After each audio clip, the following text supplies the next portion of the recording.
the way he did it under those circumstances, given the way the game had gone and what it meant to his team, comes down to one of the greatest moments I've ever seen, not this season. But, if I had to pick one out of the whole lot of it,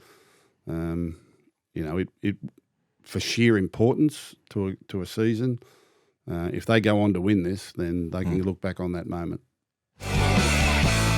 Hi there, welcome to Six Tackles with Gus. Great to be with you and a very exciting show today ahead of the final round of the regular season. And man, does it carry some weight over the next few days. The top 8 and the top 4 still to be determined. Welcome, Gus.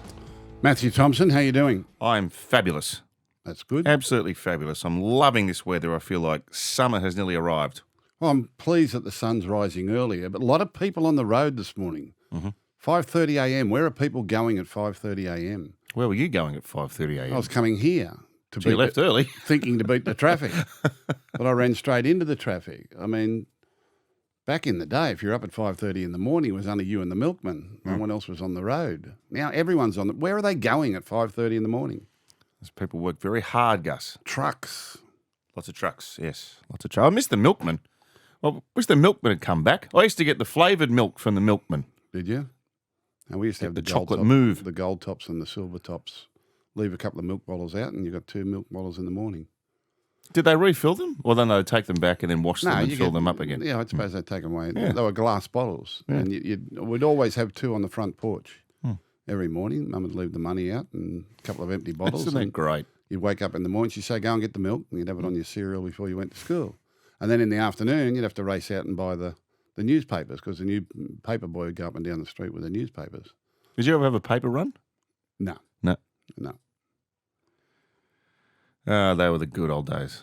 The Mr. Whippy still gets around a bit. We used to have a donut van, actually. A donut? Yeah. No, I never had a donut van. Bloke used to bring the donuts around. Used to have a Mr. Whippy. Used to have a Mr. Whippy, and if she heard the music, Mum would go hiding. Probably couldn't afford it sometimes. We didn't know as kids, but anyway.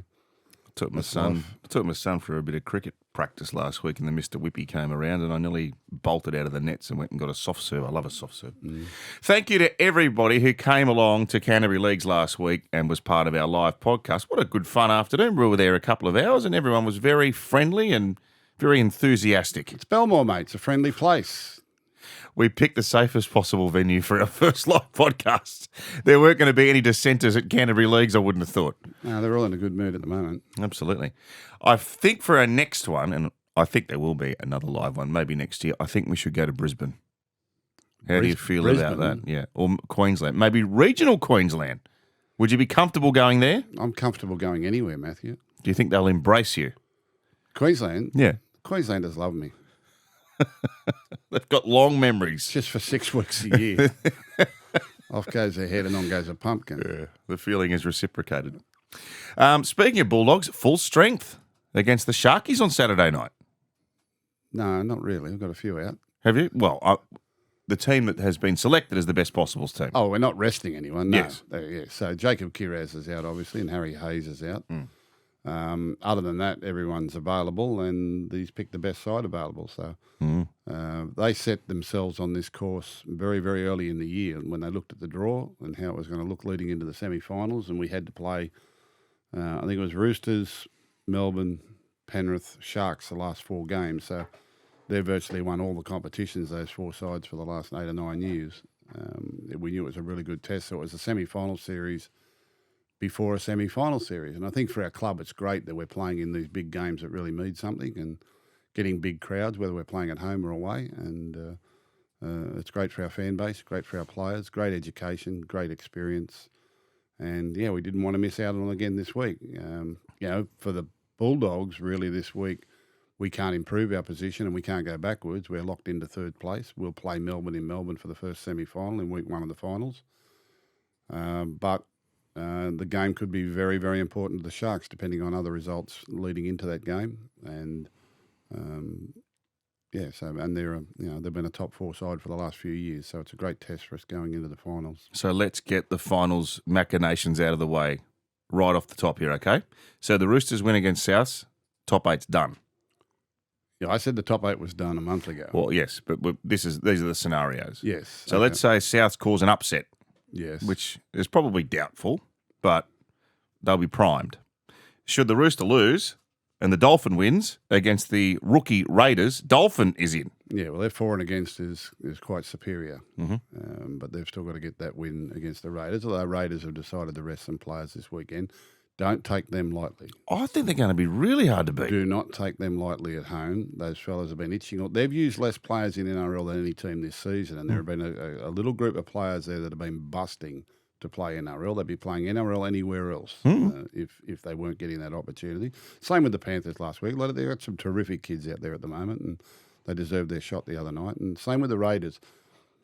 You know, Raiders are going to be extremely hard to beat in this game. Don't just assume the Dolphins are going to run over them. I agree with you. So top four, right? The scenario is the Broncos win, and Craig Bellamy hasn't done them any favours because he's trotting out. He's resting a handful, but Hughes is back. Is Pappy's playing, is he? Yes. Pappy's playing. Harry Grant's obviously still suspended, but it's a very strong Melbourne team that will head to Suncorp Stadium off the back of a big loss last week, and they're awfully hard to beat on the backup. So let's say the Broncos win. They are in the four. If the Broncos lose and the Sharks win, the Sharks are in the four. If both of them lose and the Warrior goes to Brookvale and beats Manly, the Warriors are in the four. Yes. How do you see all that panning out? Well, I'll get your tips later, but who do you think? You think it'll stay as is? Of course, all three could lose and nothing changes. Nothing changes, which means Brisbane would be in the four. All three could win and nothing changes. Yeah, exactly. Answer's a pineapple. Yes. We'll just have to wait and see it play out. Why does everyone want the answer early? No, I'm asking for a prediction more so than an answer. Well, okay. We'll get your tips later. But it's a great final round. We've sometimes had final rounds in a few years I can remember where it's pretty much been a dud and you've kind of wanted to cancel it. But this is not one of those. Of course, for the teams that miss out on third and fourth, third and fourth, one goes off to Canberra and one goes off to Melbourne. That's your reward. You go and play a semi-final away from home against the two top teams. If you run fifth and sixth, you do get a home semi-final. There is some silver lining there, you know, if it doesn't go your way this weekend or if you finish in those positions. So that's important for the Warriors. Absolutely important for the Warriors and important for the Roosters and the Panthers too. They've got to start their semi-final campaign with an away game. You know, one at Shark Park and one over there in New Zealand. That won't be easy either. Be very, very interesting how it plays out because these games on the weekend, there's a lot to play for those sides, but, you know, they all know they're in the eight. They all know they're going around in the finals. It's probably not as desperate as what is seen in previous years. And the Roosters, I'm surprised people thinking this will even be a contest on Friday night. I know you don't want to hear that, but I think they'll win quite handsomely against South Sydney. But there's always that thing there with the local derby. And we're going to break the ratings records on Friday night. Don't say that. Well, everyone's going to watch. You'll break the ratings records anyway. That won't be a problem. But I'll be very, very surprised if Roosters don't win handsomely. Were you watching last week? Yeah, I called the game. Yeah. Yeah. Were you watching? Yeah, they were terrific. Yeah. Really. And Sam Walker's in. They're better than terrific. Dear, oh, dear, oh. Alex Johnson is going to break the record on Friday. No, it's a big task. 3 tries. No, he won't be scoring 3 tries on Friday night. 2 to equals possible. No. Oh. I'm not seeing that either. We're going to next season. I think we'll carry it over. He'll have to carry his bat over the summer months. It's like being 99 not out at stumps. He's just going to have to wait for the new year, I think. I mean, it'd be lovely to see it happen on Friday night, and it'd be lovely to see it happen for him. And he's going to break it. It's just a matter of time. But we may have to wait for the new year for that to happen, and see how they go from there. All right. I can't see 3 tries for him on Friday night. I can't see 2. I don't think that'll happen. Be good to see Cam Murray back. He's been named on the bench. Yeah, it's an interesting one. A lot of pros and cons as to whether one game now makes any difference. People were saying, well, if he could prove his fitness, you go on the Kangaroo Tour. I think I heard somewhere he said he's not available for the Kangaroo Tour. He didn't think that was very fair not to play all season and then get someone's spot in the rep team. I think that's right, yeah. Yeah, so, that's quite a sensible and mature thing for him to do. Yeah, I don't know about that. I mean, I'll leave it to the medical team and the team that are dealing with him every day and the coaching staff that are dealing with him every day. But it seems strange that just for the sake of 1 week, in one game, you'd want to trot him out for this one. It's not a lot to gain, is there? No, but it shows how seriously they're taking the contest. I mean, they'd love nothing more than to beat the Rooster and knock them out of the 8. They'd love nothing more than that. Nothing more than that. I mean, Dolphin have still got to win, but South Sydney, I don't know that I'd be playing him. I think I'd be resting him. That would make the off-season so much sweeter if they could beat the Roosters, especially given all the drama that's going on with access to sporting fields and stuff at the moment. The intensity in this rivalry has not weakened at all. No, it never will. It never will. Like this is a rivalry where there is genuine hatred. Hatred's a very strong word, isn't it? There are other local derbies where it's it's competitive and it's a rivalry, but I don't think anything measures the hatred of South Sydney and Eastern Suburbs. It just doesn't. And I've experienced them all. I've experienced all the local derbies. It's a genuine hatred between South Sydney and the Roosters. So they will be out to knock them out. And South Sydney, it's been a funny year for them because they've had so many injuries during the course of the year and so many of their major players have played so little football. But there's been some real shining lights in their side and some of the young fellas coming through and how competitive they've been in games, even in losing games. So they certainly haven't dropped their bundle. They haven't been easy beats by any stretch of the imagination. They're going to finish in the second half of the ladder, but there's some promising signs there that if they can get their key players back next year and fit and well and on the field regularly, they can certainly be a top 8 contender next year. Cameron Murray obviously hasn't played all season. One game, does it really make that difference to play one game? I suppose it gives him a few bumps and bruises to take into the off-season and at least gets it out of the way, gets a little bit of nerves out of the way for his first game back. I'll leave it to the medical team that deal with him every day.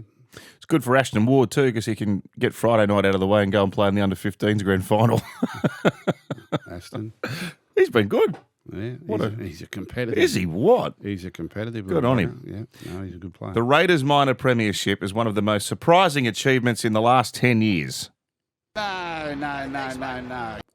No, well, I've said a number of times, nothing surprises me these days. Momentum and confidence are a great thing in sport, and particularly in this competition. Right from the start of the season, I guess I think in our pre-season preview, you asked me whether or not the Raiders were a wooden spoon contender. I said, no chance in the world they're a spoon contender. There's too much talent in their side for that. But they got on a good run early. I saw them in Vegas when they played the Warriors earlier this year, and they just beat the Warriors with fitness and speed, and they were so well prepared and to the minute. And they had a lot of travel early on, which bonded them together, staying in camps and doing some travel and taking on a little bit of adversity. And they just got on a roll in this competition. Now, a few things have worked in their favour, and I'm not taking anything away from their achievement. It's been marvellous. They've been so good. But they've had very few injuries. They've used the least number of players of any team in the NRL this season. I saw a stat where they've played less top 8 teams than any other team in this competition, and they've actually played more bottom 8 teams than any team in this competition. So the draw has been somewhat friendly. Now, I'll counter that by saying they didn't get a bye until about round 12 or 13 or something or other. They virtually went the first 12 weeks without a bye. And they travelled everywhere.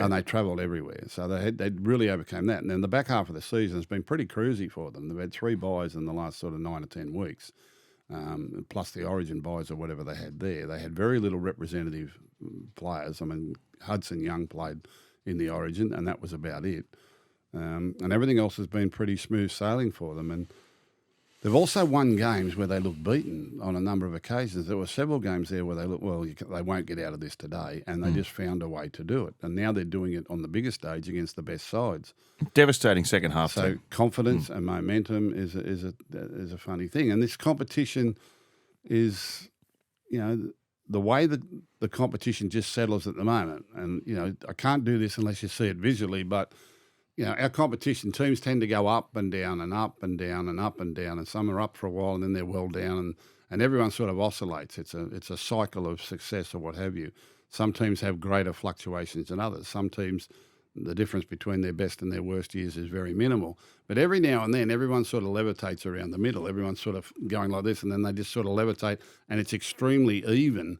And we're kind of just getting to that point at the moment too. And once you dilute it with a couple of new teams coming in again after the effect that the Dolphins had. It's very, very hard to win in the NRL at the moment. It's very, very hard to beat anyone, to be assured of beating anyone. We've had a few teams that have let themselves down at different times during the year with poor performances, but they've got the talent to do better, and it's only a matter of time before they do. So, no, I'm not surprised. I'm really not surprised because the sides like the Panthers and the Melbourne have been up for a long time. Roosters were up for a long time and sort of dipped a little bit, but they're coming again with this great squad of young players that they've got coming through, and other teams are starting to emerge, and Sharks have been around for a while, but the new player on the scene is the Canberra Raiders. They only played in the grand final a few years ago, and they've done very, very well. So, and they're going to be hard to beat. Don't look past the obvious. They're minor premiers for a reason. They've forgotten how to lose. They really have forgotten how to lose. It seems to be for them, it's inevitable they'll find a way to win. They're a fantastic team to watch play too. Like you love watching them play. Speed and power. They're at you all the time, and they're at you from all parts of the field. Yeah. If your kick chase is not on, they'll run it back and score a try. If they get an offload at their own end of the field, they can score a try. If you're lazy out of marker, they can run from dummy half and set up they're at you all the time, and they're very, very dangerous. And that puts a lot of pressure on you, which means you've got to work hard and they've worn sides down with their fitness and their speed, and they've got skill. They've done a really good job. They've got to bring it to the big show. It's a new competition next week. All bets are off now. There's a new competition next week. And the finals, I keep saying, the premiership winners are well hidden in this competition. I don't think it's very obvious who the premiership winner is going to be. Melbourne deserve their favouritism because of what they are. But, I'm not saying this will happen. People say, oh, you can't win unless you're in the top four. I think that's going to be exploded one day. Whether it's this year, doesn't matter. But it wouldn't surprise me if the grand final was between the Roosters and the Panthers, if 7th and 8th just kept going through the competition. That'd be something. Well, it would not surprise me. It looks like the kind of comp where the team that is in the best form in the last 4 weeks is going to win it. Well, that's how it is. Because it is so evenly matched. Who's at full strength, who's fitting well, who's got the chemistry, and who's playing the better football. And it'll come down to about how the games are officiated and bounce of the ball and different lucks with calls and different things like that. All that needs to settle down a little bit because there's still a little bit too much interruption. But, the next month, all bets are off. It's a clean slate for everyone, and it's 4 weeks out of your life. 4 weeks out of your life. And there's not a team there that can't put 4 wins together over the next month. Like I said, I'm not saying it'll happen, and I don't even know what the odds would be, but nothing would surprise me for the Rooster and the Panther, who are very, very adept at this time of year, and so are their coaches and so are their players. It would not surprise me if they just leapfrogged everyone. It'd surprise me. Well, I would be very shocked. Could you ring our mates at the tab and find out what price for Gus, the grand final Quinella, Panther Rooster? Well, wait on. Where are Roosters running? 8th. Who are the favourites for the premiership? Or Melbourne. Were you in Melbourne last week? I was sitting next to you. What happened? I know. What happened? Yeah, they flogged them. 40-0 in the second half. They flogged them. Absolutely flogged them. They're a good side. 40-0 in the second half. And the Panthers have done the right thing. They've rested up. They've had a week off. They've accepted their fate that they're in 7th position. And they've just said, all right, well, if anyone can win 4 in a row, it's us. Don't tell me they can't win 4 in a row at this time of year. Of course they can. They've done it. They've played 4 weekends in a row and won a comp before. I think they've done exactly the right thing last week, even though it made it difficult for the Bulldogs. But they've done exactly the right thing resting all those players. I think they'd have been tempted to do it again this week.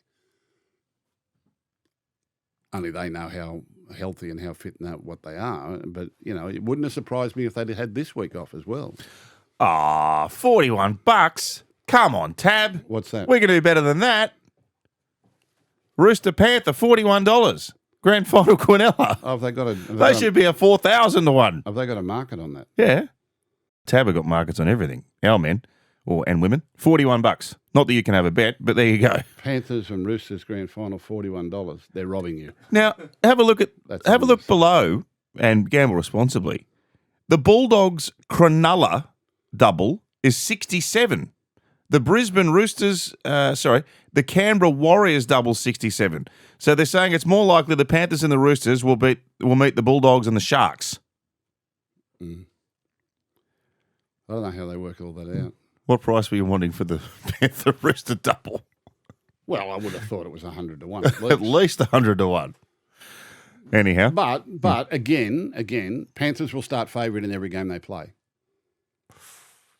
Panthers will start favourite in every game they play, and Rooster will start favourite whoever they play in the first round of the semis.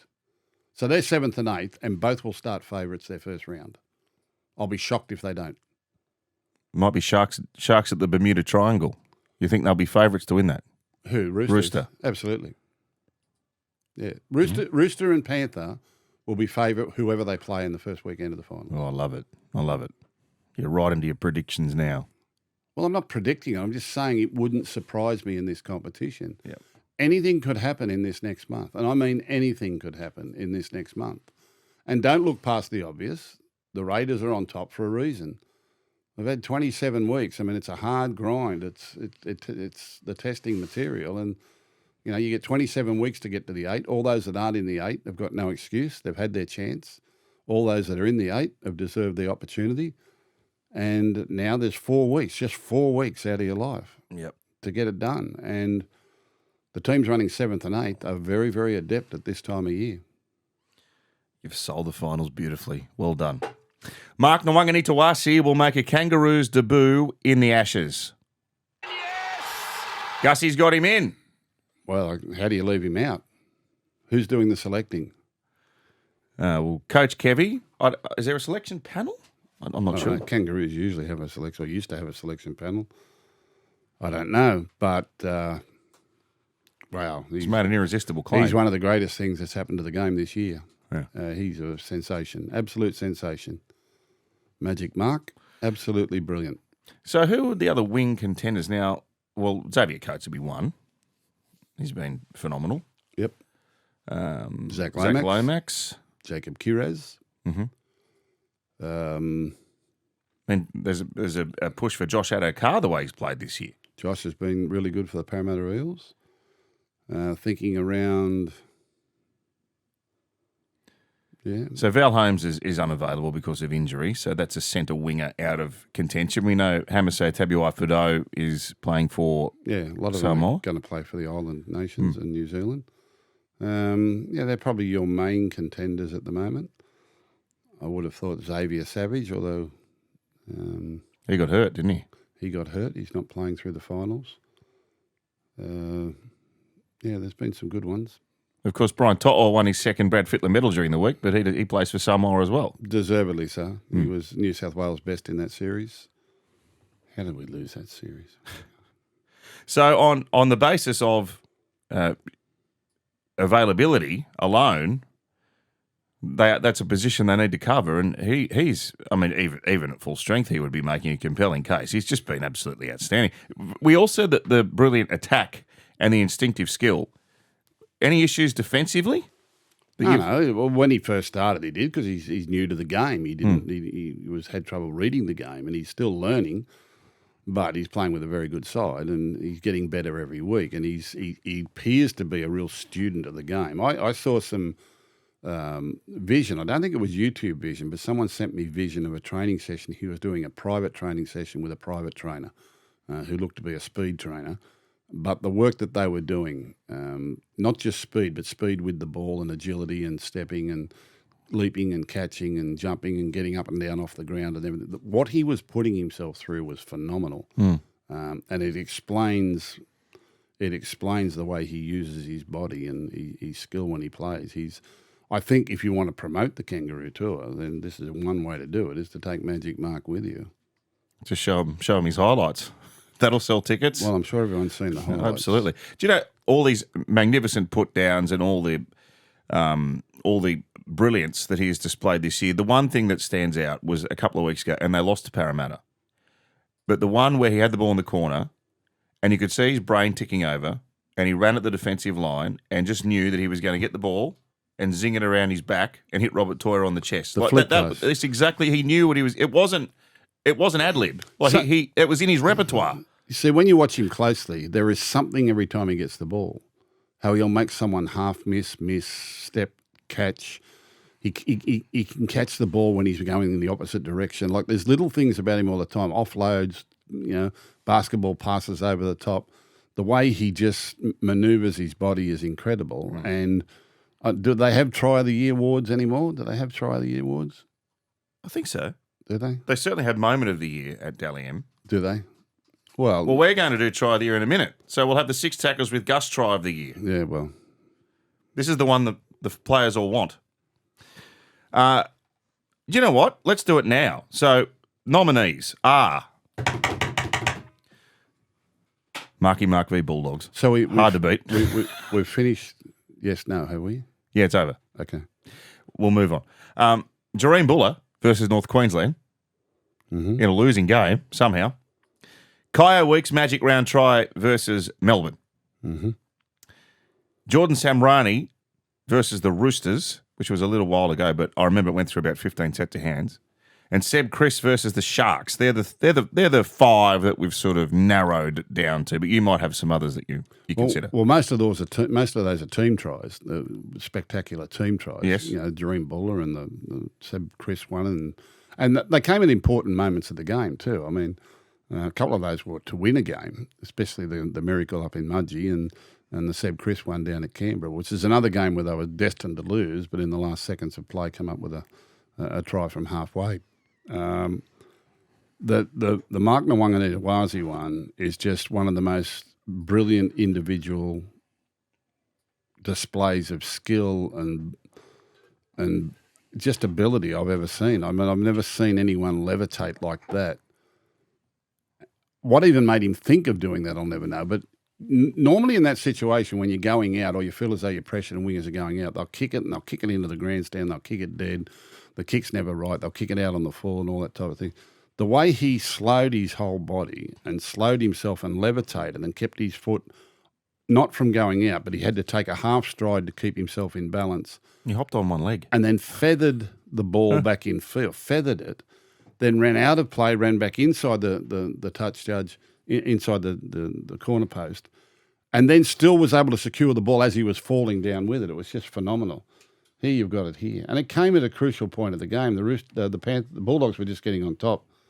Toya went to Nawaqanitawase, who tiptoes down the wing and kicks ahead. And Regathers to score a miracle try. What about this? Mate, it's try of the decade. No way. That is beyond freakish. He hops to keep his foot. What a play.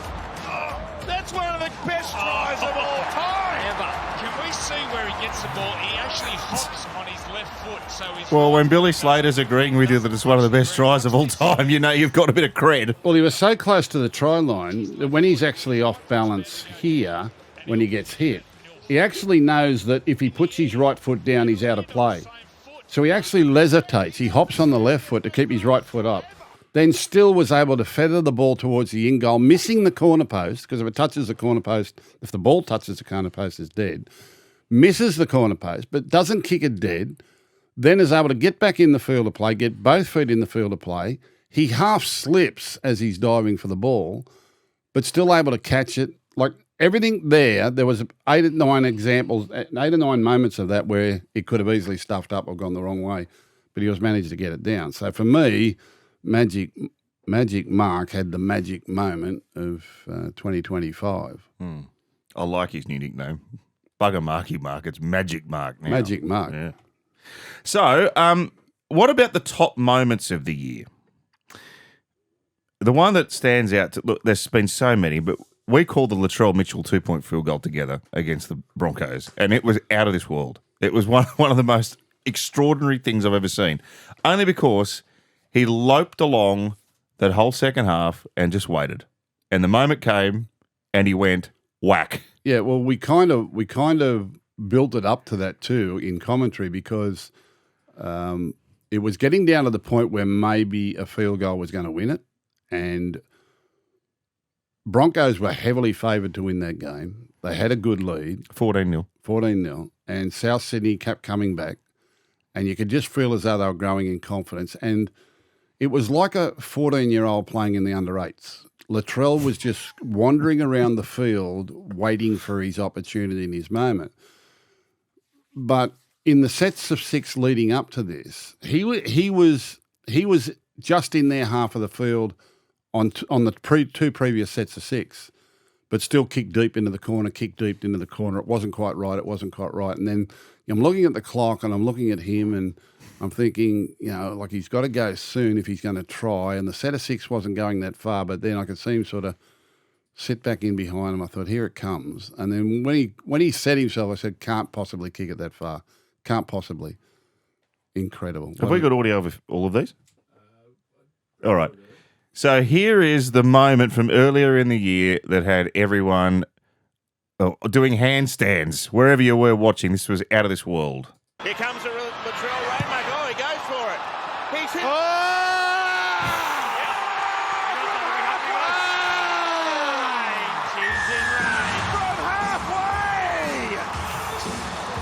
Have a look at him. Here comes a Latrell Rainmaker. Well, he gets it 2 metres his own side of halfway. He steadies himself. I don't think the opposition thought he was going to kick for field goal. I think they thought he was going to kick another bomb because he was just too far out. When he actually kicks it, he's 49 metres out. But as soon as he hit it, I don't look where the ball goes. I look at the kicker, and he just arrogantly turned around and marched back. Walked back to his position. It was phenomenal. And on this night, he saved 2 tries. Was that the one where he chased in the corner? He chased someone into the corner. He was way out of position. Yeah. He was way out of the position, having a walk around, having a rest. And they made a bit of a break, and he sort of looked at the corner place and looked at the bloke and said, I'm trying to forget who it was. Was it Dean Mariner? Dean Mariner, one of the quick ones.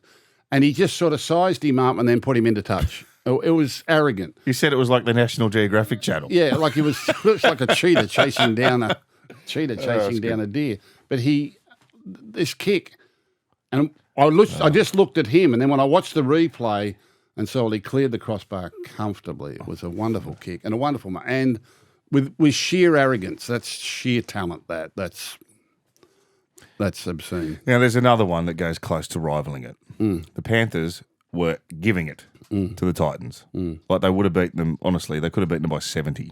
Somehow they take their foot off the pedal. What do they lead? 26 or 24-0? 24 Something like that. Something like that. Half time. But they would never lose. Yep. And they get it back level. And then, old mate. Well, they're behind. He's had to kick this to go to Golden Point. They were. They had to kick this to go to Golden Point. So I think they led 24-0 and they were down 26-24. That's right. And this was the last set of 6 of the game. And old mate is standing behind the 40 and they pass it back 15 metres to him. So they've played a set of 6 to try and score a try to win. And then when it gets to tackle 5, he realises we're not going to score a try. So the ball is down near the 20, right? It's 21 metres out from the line. And Nathan Cleary has positioned himself 43 metres out from the line. So forget about it. Mitch Kenny has got to throw a 22-metre spiral pass to get it to him. You watch Mitch Kenny when he throws it. He's riding it as much as you'd ride a kick. Like you talk about people kicking the ball and riding the pass. He's riding it. He's got to get it in between Moses Leota. Look at Moses Leota. He's standing right in the way. Yeah. He's standing exactly where he was standing for the Harry Grant one. He was too. And so is Lindsay Smith. Right, they're all getting ready to run the ball. They're not blockers. Dylan Edwards is way back here and said, "Why are you throwing it to me?" He didn't even know Nathan was behind him. And Mitch Kenny throws this marvellous pass, spirals it past, back he goes. Oh, man. From a standing start. Like, he absolutely nailed that. And he absolutely nailed it. Just go back again and watch the kick. And let's see how far the kick goes. He's 40 metres out.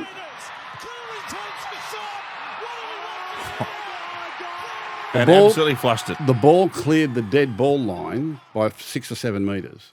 So he's kicked that. He kicked it further than Latrell did, even though he was closer.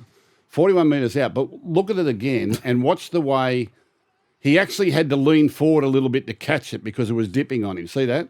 It was such a long pass. What a kick. The pass was dipping on him, so he had to come forward a little bit to catch it. Then he has to back up a stride to make sure when he takes his stride to kick it, he doesn't touch the 40-metre line, and it's a 40. He's outside the 40. And by the time he catches it and steps back, play it again, there is a defender that's made up 30 metres to put pressure on him. Looks like Verrills. Who's that? Sam Verrills makes a dive at it.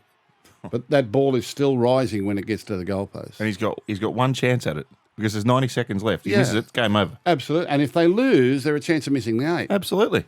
They were walking a tightrope towards the final. So on sheer importance, and, you're talking about the 4-time premiers, you're talking about the premier player in the game, you're talking about he's the Iceman. He's done this on a number of occasions, but there's a minute 38 on the clock. This is their last shot. If that misses, Gold Coast create the upset of the season. Phenomenal, absolutely phenomenal kick at goal, absolutely phenomenal. When he was young, when he got to a first grade at a very young age, and the next year we went over to play in the World Nines over in Auckland. Yeah, I remember. They were in the Auckland, and a very young Panthers side went across and made the grand final in that series. Very young side.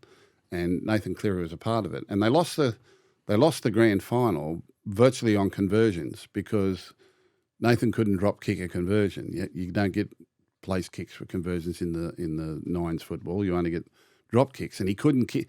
He'd never really practiced his drop kicks that well. And from that moment on, would spend at least a couple of hours a week practicing his kicking game, but in particular his long field goals. To the point where he's now the best in the game. He very rarely misses. There was a semi-final, I think, in 2018 where he had a chance to level the game late and miskicked it, and it was a terrible drop kick attempt. And he just got himself better and better and better to become the most reliable, field goal kicker in the game, I believe.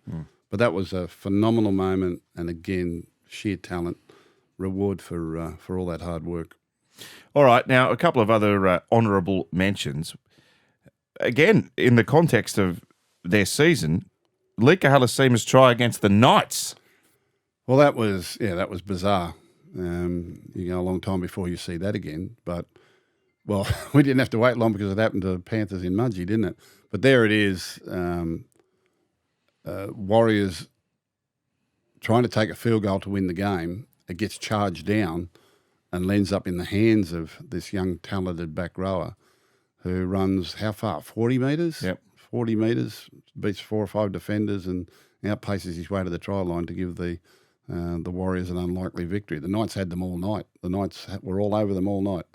But this try pulled it out for them at the back end of the game. Charge down. It ricochets. Space here. Look at him go. Halasima. It's on. Footwork. Try saver. He's over. With momentum. Oh, Lika Halasima for the Warriors. Can you believe what man. you have just seen on Nine's Wide World of Sports?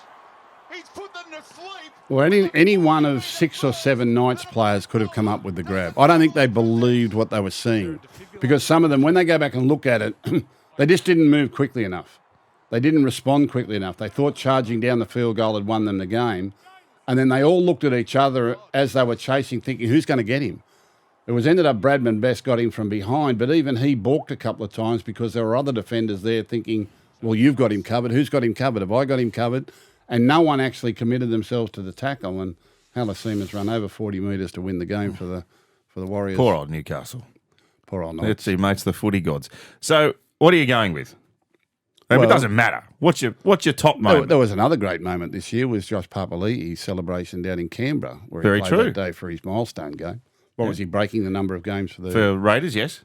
Yep. for the Raiders, and came back on for his second stint late in the game, and scored 2 tries and a conversion kick to give the Canberra Raiders, him and his family, a very special day to remember, and that was a nice moment. It wasn't a do-or-die game for the Raiders by any stretch of the imagination, but you don't like to lose those milestone games, particularly when a very senior player is celebrating something so special as that and in the club's history. And there was an outpouring of emotion from all of that. I remember Ricky Stewart on the sideline, like in tears of joy at what transpired in the last 10 minutes of that game. I think he scored his 2 tries in the last 10 minutes and then converted one of them, and The Raiders went on to win the game, of course. But, Latrell Mitchell's 2-point field goal, I'll never forget that. Nathan Cleary's 2-point field goal against the Titans. The miracle in Mudgee, I mean... That's right up there. Incredible. That's incredible theatre. Those two teams, the top team in the competition, the defending premiers for the last 4 years, playing in Mudgee. No one would have imagined at the start of the year how much that game was going to mean to the Panthers in the overall scheme of things and what a big night it was going to be. And again, this is one of those games where the Raiders never really looked like they were going to win. The Panthers looked like they had them all night, probably had a 10 or 12-point lead a couple of times in the match, and then the Raiders found a way to get back into it. We go to Golden Point, and Nathan Cleary lines up for what will be another match-winning moment. He must have been nearly 38, 40 metres out himself, bangs it, and for all money, it's going the distance, and it's going to... And it hits like 3/4 of the way up the goalpost. It was such a massive kick. Hits the 3/4 up the way of the goalpost. He was on 100% footy. He said he was leaning to the right after he kicked it. I said, does that help? He said, no, it doesn't, but we all do it. He was leaning to the right, trying to get it just to stay inside the left-hand upright. So he's missed the kick. So, and a lot of those Panthers players are offside. It would have been interesting had they made the tackle, what would have happened. But all of a sudden the Raiders run at 90 metres the other end of the field. This brilliant young 5'8", and K.O. Weeks, who's been doing long-range tries all year, looms up in support. There's no greater feeling to have a speed man like that who just is able to turn half chances into tries the way K.O. Weeks does. But that's an incredible win. It didn't mean much for the Canberra Raiders, although they were still going for a minor premiership. He's 38 metres out. That ball hits at the very top of the upright, comes back into the field array. Jed Stewart gets it. He said, well, I'll just give it to the young fella. Off he goes. He beats Cleary. He's into the backfield. He gets around Edwards, and now K.O. Weeks comes looming back on the inside. So for 50 metres, everyone knows the Raiders are going to score. K.O. Weeks stumbles a little bit. They nearly got him, but the miracle in Mudgee. The miracle in Mudgee. Oh, man. Haven't we had some breathtaking moments this year? Yep. I don't even think I need to ask you to rank them. They're all there. They're all on the shortlist. Take your pick. Brisbane. Take your pick. Brisbane. It's. I wouldn't want to separate them. I think for sheer need. I think for sheer need and pressure of the situation, and the tightrope that the defending premiers have been walking since the back half of the season. I mean, they were last place after 12 rounds, and they had to keep winning. And it's not easy to do in this competition. It's not easy to put that number of wins together. Nathan Cleary's 2-point field goal, the way he did it, under those circumstances, given the way the game had gone and what it meant to his team, comes down to one of the greatest moments I've ever seen. Not this season, but if I had to pick one out of the whole lot of it, it for sheer importance to a season. If they go on to win this, then they can look back on that moment. Do you know what it does actually underline? That the 2-point field goal's been a really good addition to the game. Yeah. Well, it wouldn't have mattered if it was a 2-pointer or a 1-pointer. He still wins. The fact that it was 2 points made no difference. Oh, no, well, yeah. They trailed by 2. They trailed by 2, yeah, right, you're right. Yeah. No, Latrell you're talking about. Because there was 14-all, wasn't it? Yeah. Latrell, yeah. Latrell only needed 1 point, but he. No. Because that's why he passed the 25 metres to get to him. That's right. He needed 2 points. That's right. Yeah, no, Cleary's was the moment. It was the moment. Brilliant. So, over the next couple of weeks, this is good fun. We're going to put together our teams of the year. And I'm going to join in because I like this. I reckon it's fun. So I'm going to start with you, and we'll do the back line this week and the forward pack next week. And the criteria is this is based on club performances. Right. So I need your team of the year back line today. And there's some nominees for you to consider on our rundown in front. So let's start at the back. Well, I'm going to leave the Bulldogs out of it. Oh, you can't do that. Well, then I'll pick all the Bulldogs players. You can be objective. No, I can't do that. I can't. Got to go back to training this morning. You can't leave the Bulldogs out. They're third. Yeah, but if I can't put them all in, I'm going to leave them out. Okay. Well, okay, you choose what you want to do. Yeah, I'll leave the Bulldog out. All right. So there goes poor old Connor Tracy. God. Well, if I had to pick them all, I'd pick ours. I was very happy with our fellas. They've been good. Anyway, all right, what do you want to do? Fullback. Fullback. The fullback of the year, I think KO Weeks has had an extraordinary influence on the way the Canberra Raiders Great selection, Gussie. and their season have gone. So I would go with KO Weeks, deserving of that recognition for this year. But there's been some marvellous performances. James Tedesco's performance with that young Roosters team, given where the season started and the pressure that they were under and the way he's performed, he's found a new level of his leadership and a new level of competitiveness and even different things in his game that's been able to help those young fellas and keep them going. And I think his leadership has been outstanding. The young fella from Parramatta, young Yongi, has proven himself to be Fabulous. Obviously an NRL player, long-term NRL player of the future. He had to leave the Panthers.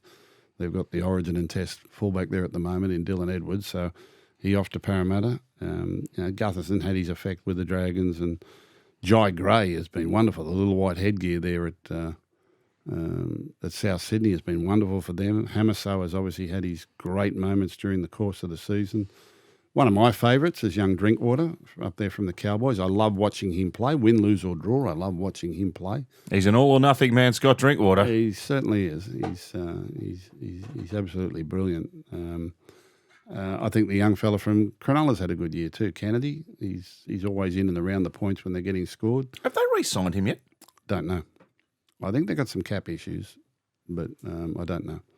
Geez, he'd be a good buy. Oh, he's a good player. Yeah. He creates things and he's uncanny at different times, But I think... So Kyle Weeks is your man? Yeah, and, young Bulletin, all the fullbacks have been great. We've got a great wealth of talent at the moment. Great selection. I'm going Kyo Weeks, who's been something of a revelation, but he's been brilliant for the Canberra Raiders and a big reason why they're the minor premiers this year. Two wingers? Two wingers. The Magic Man's there. Yeah, well, Magic Man has come up with great moments. Has he been the winger of the year? Well, he's some of the moments of the year. You can have two. Yeah, Xavier Coates is obviously a standout with some of the acrobatics and some of the stuff, long-range tries, intercept tries, try saves, tries from kicks. I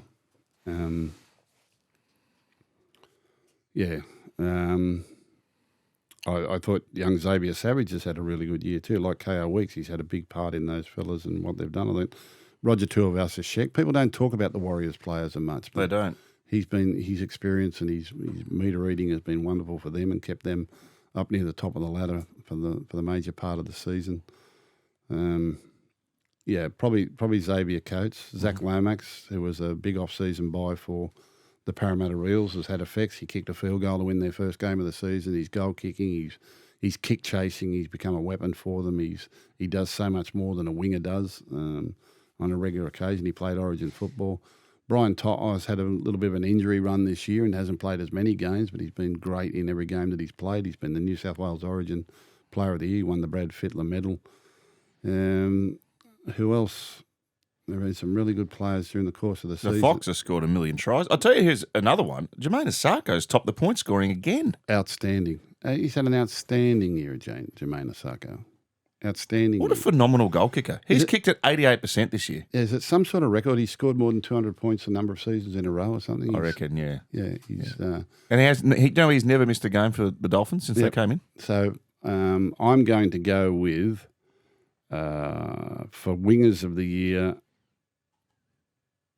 Xavier Coates, and I'm going to go with Jermaine Asarko. The Magic Man's missed out.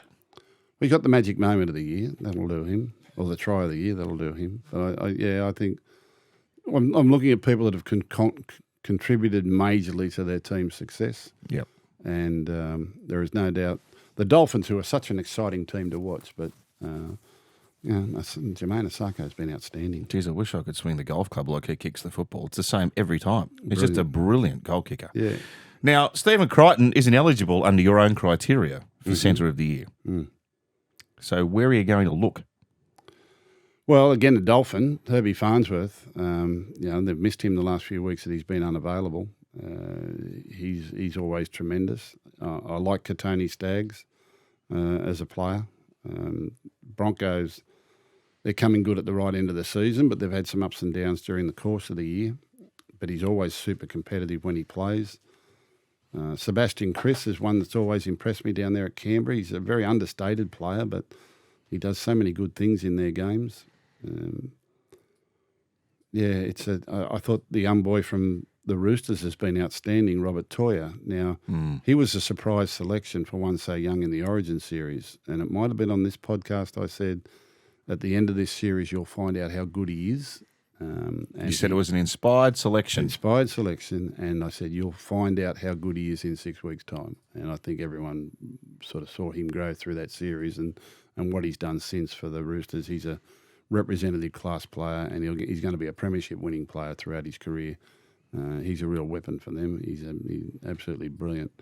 The fellas that don't get much mention in the Melbourne Storm centres, they've got so many superstars down there, they don't sort of get around, but they do a great job, tradesman job every year. Nick Meaney, and all the boys that play up there, Howarth, and anyone who plays in the centres down at the Melbourne Storm does a brilliant job for them. Grant Anderson's a good player. Good player, yeah, really good player. There've been some really good performers. I think that the boy from Manly always impresses me. He's probably a fullback cooler. But, in recent times he's scored some brilliant individual tries. Who else have we got? Bradman Best. He's had some good moments, some injuries. Once you sort of get past Crichton and Farnsworth, it's a fairly level field. I won't pick Crichton. So I'll go Herbie, and I'll probably go Nick Meaney. I think he's been...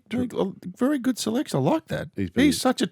You are 100% right. He's under the radar. Terrific. He's been under the radar all year. He's absolutely brilliant. 6 and 7. 6? Okay, 6. I'm going to give it to the Canberra 5'8". I'm going to give it to the Canberra 5'8". Again, for great selection. Influence on team results and big moments and individual contribution and competitiveness. I think he's been absolutely wonderful. Your usual suspects. I think Jerome Luai has done wonderful for the West Tigers. I don't think anyone... they all questioned the selection for him going there. I know he wears number 7 and he wears number... It doesn't really matter. He's running the team. But he's... I think he's done a great job for the West Tigers and helped them out. Munster obviously is always around the mark with what he does. But I think the young boy from Canberra has really announced himself on the NRL stage, and I think he's been wonderful. One more to go. Halfback. Okay, well that's never easy either. Halfback of the year. The Dolphin boy has been outstanding, absolutely brilliant. Young Elisa Katoa. Fogarty's had a great year with the Canberra Raiders. Izzy Katoa. Fogarty's had a great year with the Raiders. Cleary, obviously. Now, the first half of the year was a bit of a write-off for him, but the way he's mastered his troops right through. Mitchell Moses has only played half a season, but there is no doubt the effect that he has on the Parramatta Eels when they're coming forward. Funny enough, I'm probably going to pick a player whose team hasn't performed all that well this year or performed below expectations, but his Origin series was outstanding as young Tommy Dearden. Oh, you're pinching on the selections. So, it's probably not the team of the year that you would have suggested or you would have predicted earlier in the year or you would even predict now, but I really like the contributions of these players, So K.O. Weeks at fullback and your wingers Xavier Coates and Jermaine Asako, your centres, Nick Meaney, who else? Herbie. And Herbie Farnsworth, yeah, they've been tremendous. And 5'8", I'm going to go with the Canberra boy. And the halfback, I'm going to go with the Cowboy, Tommy Dearden. Do you know what? They would be close to last without Tom Dearden. Oh, 100%. Well, Queensland don't win the series without Tom Dearden. Although our criteria is club form, but that's okay. Okay. So I picked mine last night. Yep. It's quite remarkable. Where is it? It was a bit of a family affair because the kids wanted to have theirs. So I went with Teddy. at fullback. Yep. Only because his leadership this year has been Brilliant. outstanding. And his numbers are through the roof, as they always are. Yep. But, you know, he's guided that team to the verge of the 8 and probably in the 8. I've gone Coates and Nawaqanitawase. But Asako was my other option there, but I just went with Marky Mark for the sheer weight of brilliance. Crichton and Farnworth. Mm-hmm. Strange and Dearden. Mm-hmm. There you go.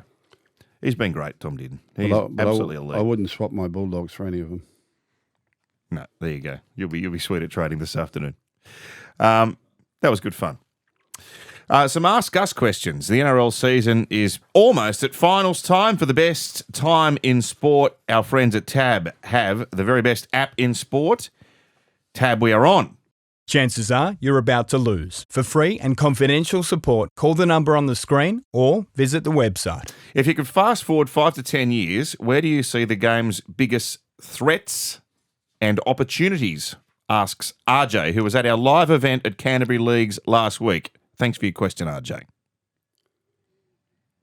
Fast forward 5 years. 5 to 10 years, the biggest threats to the game and the biggest opportunities in the game. That's a big question. Well, the biggest opportunities are easy. The biggest opportunities are on the international stage. You know, we've spoken about this a number of times. To sell our game further and to create our game, the game that we want, it is on the international stage and growing the international competition and having more representative class football for the elite players in the game. I think we play too much club football. I don't think we need 27 weeks and 24 rounds to get a top 8 for a final series. I think we can do that easily in less than that. And I think we need to open up a window to put representative football on a pedestal. We don't want representative football interfering with the club football the way it does during the year. We don't want to expose our top players to that sort of workload or to clubs to not playing without their star players. Their fans don't like it. Their crowds don't like it. Sponsors don't like it. Television doesn't like it. As much as we love the Origin and what have you, it puts the NRL competition into a little bit of a lull there for a few weeks and puts extra demand on the players. I think we play too much representative football at the end of the season. I think we finish our seasons way too late. We start way too early. The opportunities are to get a better calendar, better rolling calendar, so that we fit all things in. You know, I say an 8-year rolling calendar. I'm just making that number up, but an 8-year rolling calendar where we get a couple of Kangaroo tours and we get some Pacific Island football. And in that 8 years, we need a year where we do nothing. We need a year where we have nothing at the end of the season. I mean, honestly, our players need a rest. Our players need a break. We honestly, the cumulative effect of finishing in the end of November and starting again in February is just too much. You can't keep doing it season after season after season. It's not fair. It's not fair on the players, and it's not fair on the club football. It's really not. You're damaging the product. But I think we need to find representative windows during the course of the season. We need more representative football. We need less club football. They're your opportunities to grow the game on the national scale. We are on the doorstep of greatness. We have got an opportunity now that we're going to Perth. The PNG experiment is one. You know, I don't know how that will go. It'll be great for PNG, but there's going to be a lot of work there, and it's going to take a lot of years to get that right and make that effective for the NRL. I'm not against the decision to go there, but it's going to be a lot of hard work and more work than I think people anticipate. Perth are going to need a lot of assistance, and we want to turn it into a national game, obviously, but it's on the international stage where our greatest opportunity lie, and we need to invest in that. We need to invest in development pathways, and our Pacific Island footballers and New Zealand is another area we need to invest in heavily. We need to get the UK Super League right. We need international competition, and we need a calendar to do it. So that's our greatest opportunity. Our greatest dangers are two things: self-interest and lack of creativity. Yeah, Lack of creativity. yeah, Ah. yeah. You know, we need. What's an example of creativity? Well, I mean, in what's possible around our domestic and international games. I think if we just roll along thinking it's good, I think we're overlooking an opportunity. So that's the self-interest is always a big one in our game. Self-interest is what holds the game back a hell of a lot or tears it apart at different times. So that's always a danger. So you need strong leadership with that. And we also need strong leadership to say, well, things are going good, but how can we make it better and what can we do to it? And, I think that's taking up the opportunity of enhancing representative football and playing a little bit less club football and doing it that way. We're not burning our star players out. Phil wants to know if the Broncos can cause some damage in the finals. Of course they can. Of course they can. Why not? Brilliant football team, loaded with talent. It's a roller coaster ride watching them. I don't think, it's a roller coaster road. It's just, they're so, they're always playing with this exuberance where it's kind of like, they're kind of playing like there's a minute to go for the whole game. There's a minute to go and they need a try. That's how they play. It's exciting to watch if you're not Not if you're coaching them. If you're not the coach, it's very exciting to watch. It's very entertaining. That's funny. Yeah, but how'd you have gone coaching them? No, I'd be physically ill. Well, that game the other night, the Cowboys and the Broncos. If I was either one of those coaches, I'd be physically ill. I couldn't stand it. I just couldn't stand it. I was commentating. I was like, what the hell's going on here? And then we're missing 3 metre forward passes. And but it was kind of like the players had met during the week and just said, well, we'll just have fun. Doesn't really matter. We'll just go. It was incredible football, talented football. Madge give him a spray. Football can be so great if the result didn't mean anything. Do you think they'll rein it in for the finals, or do you think they've just got to a point where they've just got to go hell for leather? Yeah, and I think the return of Adam Reynolds will have a fair bit to do with that as well. Is that even happening? I don't know. I don't know how bad the little twinge is. He's probably just got a little reminder at training that he's not quite 100%. So maybe he was trying a week or two too early to get back. But they've got Ben Hunt there. I mean, he's a vastly experienced, sensible, absolutely big game footballer. It seems odd that they've sort of gone into this, But high. You still want your best players available. But it seems strange that they've gone at this frenetic pace. It's a like-for-like replacement for experience at halfback. We'll see what happens. We'll see what happens tomorrow night. All right, when they're playing a very strong Melbourne team coming off a terrible loss down there in Melbourne, and I'm quite sure that they're not going to want to lose 2 in a row leading into the finals. And this game means so much for the Broncos. They need to win to get in the top 4, and it's in front of their home crowd on a Thursday night. They need to win this game, and we'll see what their attitude is there. We'll see how they play there, and whether or not they play a more conventional and considered style of rugby league, in keeping with what we traditionally know finals football to be. Having said that, they could still come out and play like that and blitz anyone. But there's not a defence in the league that'll hold them when the passes stick. I mean, they can score from anywhere on the field. Any one of their players can score an individual effort, or they can move the ball. They can score off kicks and chip kicks. And the fullback, anything could happen with him, as we've seen. I just hope he doesn't pull out with gastro. As we've seen during the week. What's doing? I had a dog once that I took him to the vet. He found out he'd been drinking out of a toilet. He had a sore throat.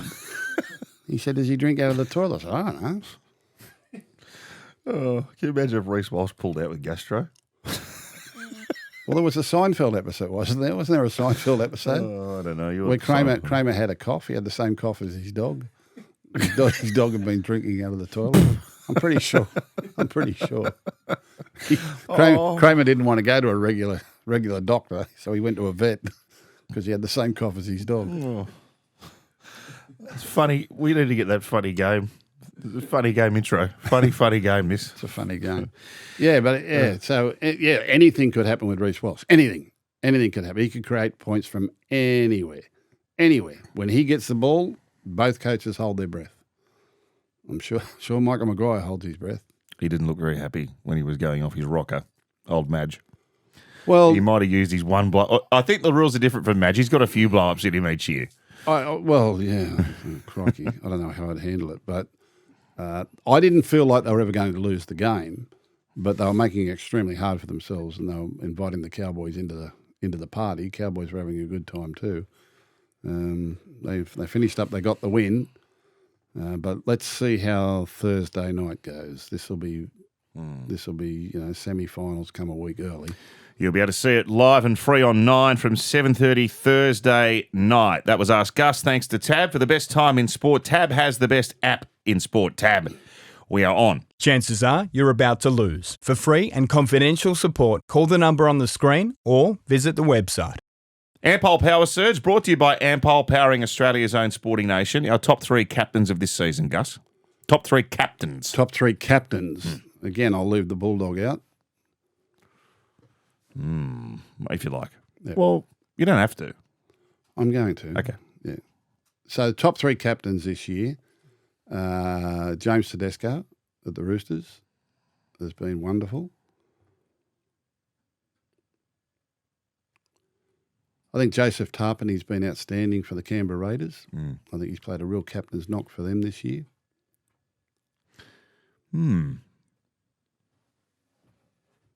Thinking.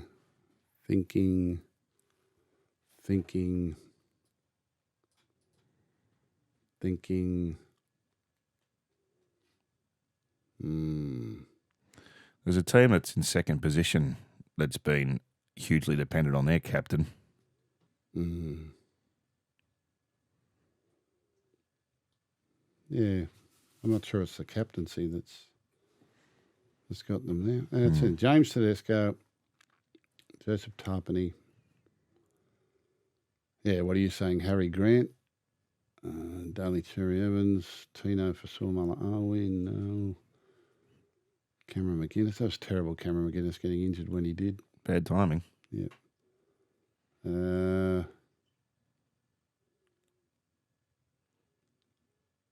Yeah. Bit hard to leave your own captain out. Well, he's unbelievable. Well, he's the best captain in the league. He's number 1. We'll put him number 1, Tedesco number 2, and Tarpany number 3. That gets me out of it. I can't find another one. Maybe James Fisher-Harris and the effect that he had with the good call. with the Warriors across there. They had joint captains till Mitch Barnett got over, so James has had to take over, and I know he's played with injury. He was going to be out for quite a while, but he only took a week off and came back and kept playing, and they've had a really good year. The Warriors. People don't talk about the Warriors much, because we don't see a lot of them on free-to-air television, and they play at different time levels and all that sort of thing. But they've had a great year. They've had a wonderful year. I've got a Warriors bolter in my forward pack for Team of the Year next week. Have you? All shall be revealed. That's the Ampol Power Surge. Thanks to our friends at Ampol, powering Australia's own sporting nation. A break, and we'll have a look at the final round of the regular season. Fans always ask, Loza, what was the best era of league? And I tell them, nothing beats the line-breaking, flick-passing, goose-stepping, Vegas-flying, turbo try-scoring, origin drought-breaking, simply the best era of footy we're in right now. And with more market stats and insights, it's easy to enjoy the best era in footy with the best app in footy. Tab. We're on. What's gambling really costing you? For free and confidential support, visit gamblinghelponline.org.au. Round 10 of the NRLW, live and free on 9 and 9 now. And for all the latest on that, Marley and Ruan with NRLW Weekly. Roosters play the Raiders. Dragons play the Cowboys. Bulldogs play the Sharks. Warriors, Broncos. Knights, Titans. Big game, that one. They're trying to maintain their finals aspirations. The Gold Coast, in fact, there's a real logjam around that 5th and 6th position in NRLW. And then Parramatta versus the West Tigers. So you'll see all of that live and free on 9. Round 27, starting tomorrow night at Suncorp Stadium. Thanks to Tab, the Broncos are $2.30. The Storm are $1.62. Jesse Arthurs has been recalled on the wing. Dean Mariner to the centres because Gemmet Shibasaki has been stood down because of a breach of team standards. Brendan Piakura has been named to start in the back row with Jaden Hunt on the bench. Jerome Hughes returns from the shoulder. Big news for Melbourne. We'll see how he gets through. Xavier Coates, Eli Katoa, Nick Meaney and Josh King are all back, having been rested in round 26. Stefano's going to have a break this week. Sean Blaw's got a fractured larynx. Ugh, that sounds painful. But Big Stefano's having a rest, and it's a very formidable-looking Melbourne Storm team who are trying to avenge that fade-out in the second half at home last week. Yeah. it wasn't good, was it? Roosters were outstanding, but it wasn't good from the Melbourne Storm. And Jerome Hughes coming back is obviously a huge in for them. They've been without him since he dislocated his shoulder against the Roosters a few weeks back.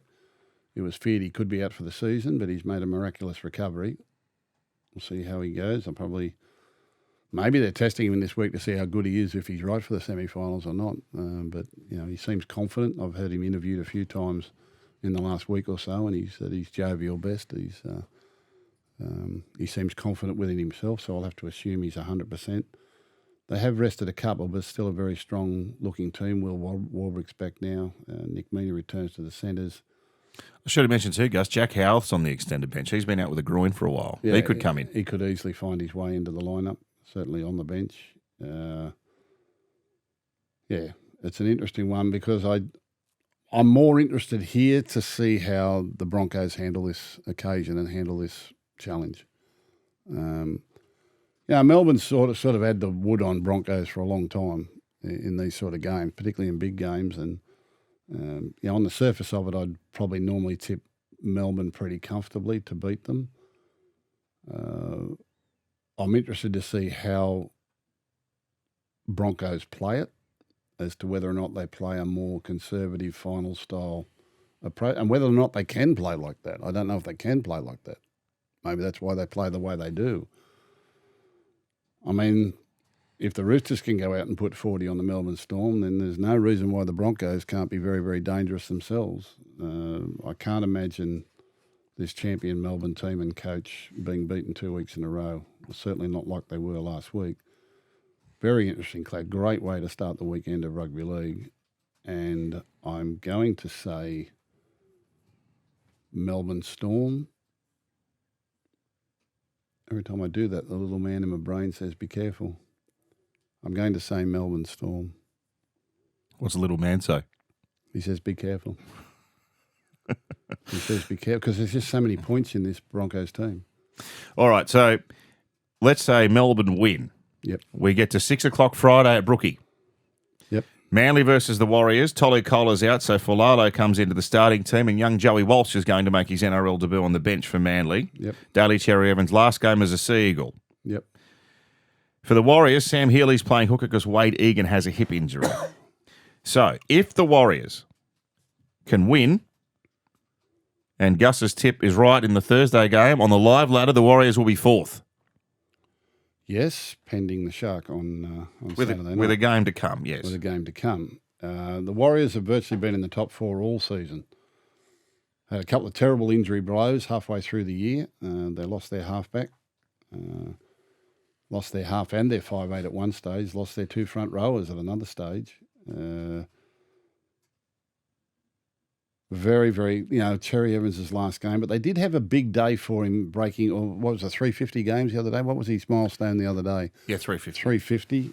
So they've they've had that celebration. Can they get themselves up to do it again? Kohler has been so important for them. They're not in great form by any stretch. Look, I'd love to see the Warrior win, but I just don't know. I think losing their hooker is a big out, Wade Egan. Sam Healy's a good young man, but he's not Wade Egan at the moment. He's had some celebrations this year, Daly Cherry Evans. He has. It's been an ongoing party. He has. Look, I'm going to go with I'm going to go with Warrior to beat Manly at Brookvale for the last game. You've changed your mind. Yeah, I just don't know. I like normally last game of the season, Daly Cherry Evans, big send off, but they've just had the big send off to Daly Cherry Evans. It's hard to sort of. It's like John Farnham. Yeah, it's so many farewells. Oh, so many farewells. Oh no! Come on, Warrior, up the wires. See, I text Gus last night saying I think the Warriors are going to make the four, and you wrote back saying they're not going to beat Manly. And now you've changed your mind. Yeah, I'm up the wires. Up the wires. All right. Well, I'd love it if that happened because it just throws this last round into absolute chaos. Well, yeah, so the footy gods, yeah. Oh, they'll have something. The footy gods might say, yeah, we've got to make it more interesting for them. They'll have something up their sleeve. Then we get to Allianz for the 7:30 live and free game between the Roosters and the Rabbitohs. You couldn't have scripted this any better. They've come good the last month, but it's been a long and trying year for Souths. Yeah. But they have this, well, I will say rabbit dangling. It's a rooster dangling in front of them for this final game. Now, I'd imagine it's going to be chockers. Sam Walker's back after they flogged Melbourne last week, so that's only a positive. So, for the Rabbitohs, like we mentioned, Cam Murray's on the bench, back from a ruptured Achilles. Jack Whiten returns from suspension and will captain the team, but Latrell won't play, unfortunately. So, Whiten back at centre means Duncan goes to the back row, Host goes to the bench. Cody Walker still on the bench. What about this bench? Brandon Smith, Jacob Host, Cody Walker, Cam Murray. It's a strong-looking lineup for Souths. Couldn't fit that in your salary cap. No. I know everyone's promoting the game, but I think Rooster will win comfortably. All right. Roosters at Allianz to lock down 8th position. Dragons versus Panthers. This game is the 3 o'clock game. It's at Wynn Stadium in Wollongong. All the big guns are back for Penrith. And the Dragons obviously have quite a debilitating injury list, but it's the same 17 for Shane Flanagan from the last game. Yeah, I think Panthers did 100% the right thing in resting their players last week. As I said earlier, I wouldn't have blamed them to rest them again this week. They're battle hard and they're so experienced. They could have had 2 weeks off and still been ready for the month of football in September, but they've chosen to come back and have a run this week. So I'll leave it to those that work with them every day to know best, but they'll be too good for the Dragon here, and they'll be setting their sights on a 5-peat, 5 premierships in a row. Incredible run. Can they do it? Of course they can do it. That would be a story. That would be a great story. Well, they've won it virtually every other way. Now they're going to come from the back and win it. It would be the best story of any of them, any of the 5. Don't be surprised if 7 plays 8 in the grand final, mate. $41. Well, it should be better than that. 5:30 Saturday. Titans versus the West Tigers. Desi's last game. Now, this is interesting. Carter Gordon, the former Wallaby, has been named to make an NRL debut. So I'm assuming he would have played earlier in the year, but he's had a pretty nasty injury. Like it's to do with a spinal fluid or something. Spinal fluid, yeah. He's in the centres. I thought he was a halfback. He played 10. He played 10 for Australia. Half or 5'8" or something? I think he's been playing halfback in Queensland Cup, but he's playing in the centres this week. Yeah. And also Marcus Bye's young bloke, Cooper Bye, who I know has had quite a rap on him for some time. He's going to make an NRL debut as well. And there's a big selection for the West Tigers. Hamasi Makasini, Gus. Yep. Some of my Tigers mates have been telling me he's an up-and-coming gun. Have you ever seen him? I might have seen a couple of little clips, but no more than that. The size of him? Big unit? Oh, yeah. And can bounce around like he's He's in year 12, isn't he? Yeah, still at school. Yeah. Still at school. He's up for it? He's ready? Physically, he is. Mm. Yeah. Won't be easy for him, but and I think this week, from all reports, I don't know whether it's scuttlebutt or not. I don't believe scuttlebutt all that much. But the new coach or the impending coach for the Gold Coast, Josh Hannay, has already informed a few player managers that their client can look around for new jobs. So he's already started working on the roster and certainly worked on his support staff up there at the Gold Coast Titans. So it'll be the last time together for a lot of these fellas, I think, and probably a few just up in the air about what the future might hold. Look, they've had their chance to win games this year. They've had their chance to show something and a bit of resilience, and they just haven't done it. They just haven't been able to get to the mark and get a win. I'm going to go with the West Tigers to finish their year off on a good note and beat them. I thought they were very good against the Raiders last week. Yeah, there's a few green shoots there for the Tigers. Oh, they got some great young kids. Yeah, they should be too good for the Titans. And congratulations to my great friend and rugby league champion Scott Sattler, who's taken over as head of football at the Gold Coast. Head of football at the Gold Coast, yeah. A better person they could not find. 7:30 Saturday night, Doggies versus the Sharks. So if our scenario unfolds as Gus is predicting, Cronulla need to win to make the 4. Mm-hmm. And they're up against the Canterbury team that's missing Jacob Carraz. So Inari Tuala comes onto the wing. Viliami Kikau's back, so Josh Curran goes to the bench and Saluka Fafita drops out. Jesse Ramian returns after 2 games out with a thumb injury, so Hiroti makes way. Braden Trindle's been named to play, but he aggravated an ankle last week. And Oregon Corfusi has been listed on the reserves bench as he looks to come back from a calf injury. So that is a cracking game of footy. The Doggies going with their best possible team, and the Sharks maybe with a chance to enter the top 4 with victory 7:30 Saturday night. Dolphins versus Raiders.